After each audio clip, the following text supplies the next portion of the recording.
Good morning, ladies and gentlemen. It's glad to have to take part in this roundtable. And this morning I propose to talk about the EU-East Asia relations. In this respect, I propose to give you 3 points. That is the Chinese perspective on this question. First, I would like to briefly summarize the EU-Asia relations before the crisis. I would think that in comparison with the United States, EU's presence in Asia, political presence in Asia is quite weak, relatively weak. I think it is mainly because of the distance between East Asia and the EU. There's no geopolitical element in that. I think that is the one point. The second is, if we look at the economic relations, it has been increased very rapidly since the turn of this century. I think that I must say that it has something to do with the rise of China. So, so this is the first point about a brief summary about EU-East Asia relations. The second, I will try to summarize what could be the changing factors after the crisis in these relations. First, I think that, as you know, now at the moment, the world economy is turning to recover.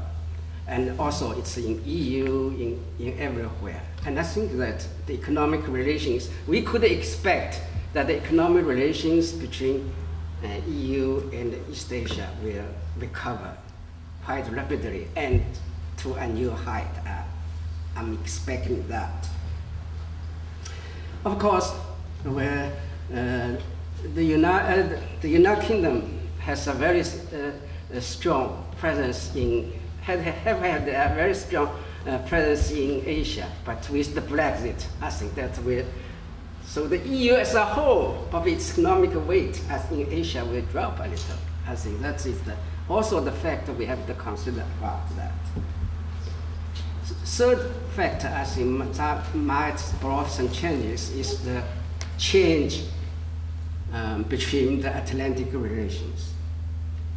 Between the Atlantics, I mean, because of the Trump administration, there's some kind of a change between the relation between United States on one side and EU on the other side. And this might, I think,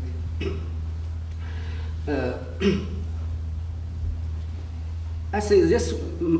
effect or the impact of this kind of change might brought EU have a more presence, play a stronger role in East Asia, especially in economic.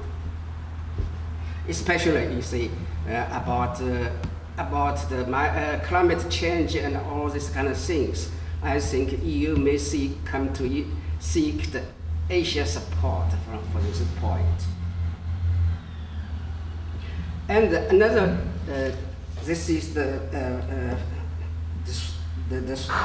third factor that might change. And lastly, I would like to talk about the Chinese factor. You see, as you know, the last President Obama started the strategy for returning to Asia. And in this strategy, in China, we thought that it has a very strong Chinese dimension. So I think that you could find there's a reaction from China. And I think that kind of change also may find some echoes from the EU. Yeah, that is also, I think, that this part of the Chinese factor. And secondly, I think that you must know the Chinese initiative of One Belt, One Road. And this kind of initiative does not find a good reaction from the EU. Yeah. I would say the EU countries, especially the developed part of the EU countries, have some suspicions. What are the Chinese purpose? So this is kind of misunderstanding. It also means that EU might, in this respect, try to play a more important role in relation with the other Asian countries. So that I would say that this kind of the Chinese factor might also change EU's role in Asia. Okay. The last point is I'll try to give you my assessment about the future of EU-China relations. For one point, I would say just in two sentences that the economic relations between EU and China will never be bad. Why? Because during these years, between EU and China has developed a very close interdependence economically. So now I think that you must know that EU is China's first largest trade partner, and China is EU's second largest partner.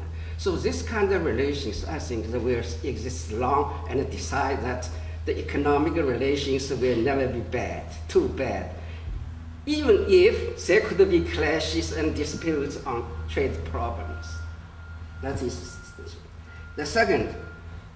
I think that the political relations will never be too good.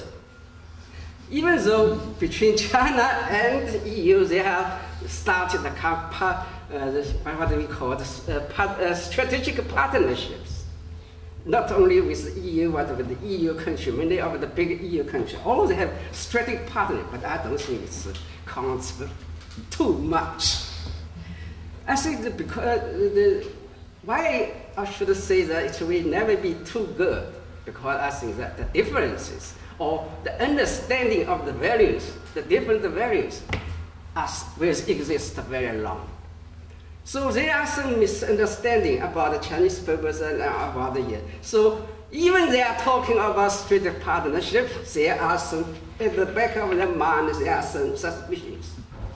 And this kind of mistrust certainly will affect the political relations between them. So my assessment is the economic relations will never be too bad, but the political relations will never be too good. Thank you very much.